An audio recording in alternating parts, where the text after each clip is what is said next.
Akitène dans le cadre de la coopération décentralisée Réseau Nouvelle-Aquitaine et l'entente interdépartementale Fatick-Diourbel pour procéder non seulement à faire l'évaluation des activités qui ont été déroulées au cours de l'année 2024, à savoir le bilan des activités, mais ensuite procéder au lancement de la seconde phase du programme dans le cadre de la convention résistaire pour l'année 2025-2027. Bon, il faut rappeler que dans la phase 1, il y avait la période de 2021 jusqu'à 2024 et lors de cette intervention, il y a eu l'aménagement participatif des forêts au niveau de la région de Fatick et l'aménagement des aires de mise en œuvre et également la mise en œuvre de campagnes de reboisement. Bon, ces activités nous ont permis aujourd'hui de produire quand même plus de 100 000 plants par année pour faire le reboisement des massifs forestiers, mais également au niveau des terres agricoles ainsi qu'au niveau urbain au sein des collectivités. On peut dire que c'est des résultats très positifs dans la mesure aujourd'hui, grâce aux interventions du projet, il y a eu 40 collectivités qui ont été accompagnées au niveau de la région de Fatick. En termes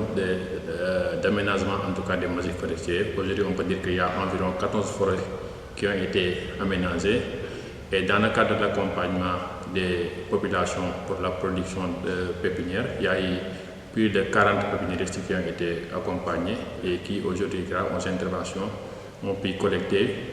plus de 10 millions durant les 3 ans de mise en œuvre. En termes aussi d'accompagnement à l'exploitation de ce qu'on appelle le bois énergie, aujourd'hui les populations ont pu faire de grandes quantités de production qui leur ont permis de collecter en tout cas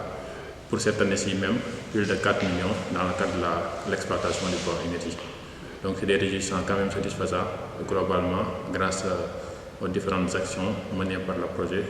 dans le cadre des activités de valorisation des ressources naturelles. Pour cette phase 2 qui va couvrir la période de 2025-2027, les interventions du programme seront focalisées dans 5 communes, notamment 4 communes dans la région de Fatick, Fimela, Ndiop, Diagane Barka et Ndiéné Lagane.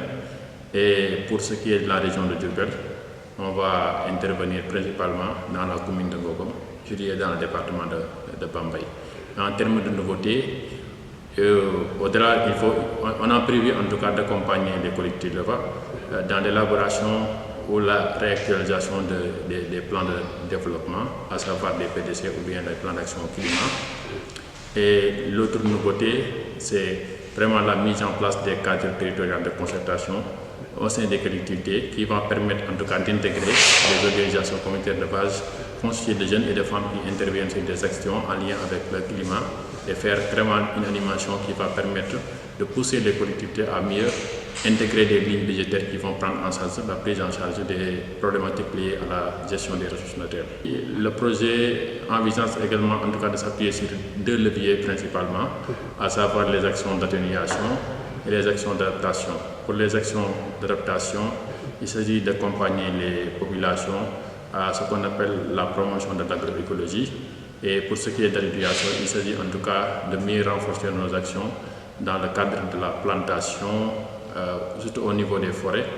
mais également au niveau urbain pour créer ce qu'on appelle un microclimat, pour vraiment mieux promouvoir la lutte contre les changements climatiques. En termes de partenariat, aujourd'hui nous sommes accompagnés par le partenaire ID en tant qu'ONG, mais également 2 partenaires financiers, à savoir la région Nouvelle-Aquitaine et l'Agence française de développement à travers la convention programme résistaire. Le message que nous lançons à l'endroit des acteurs qui sont concernés par le programme, c'est une meilleure implication et une mobilisation de l'ensemble des parties prenantes, notamment les communautés, les jeunes, les femmes, mais également les partenaires au développement qui sont intéressés par les questions de lutte contre le changement climatique, pour vraiment favoriser une bonne pérennisation de nos actions, mais également une meilleure appropriation, surtout les services techniques que nous appelons, en particulier les services des eaux et forêts, qui est vraiment le bras technique des collectivités, qui représente également l'État au sein des territoires, en tout cas dans le cadre de la protection de la biodiversité, mais également la restauration des écosystèmes.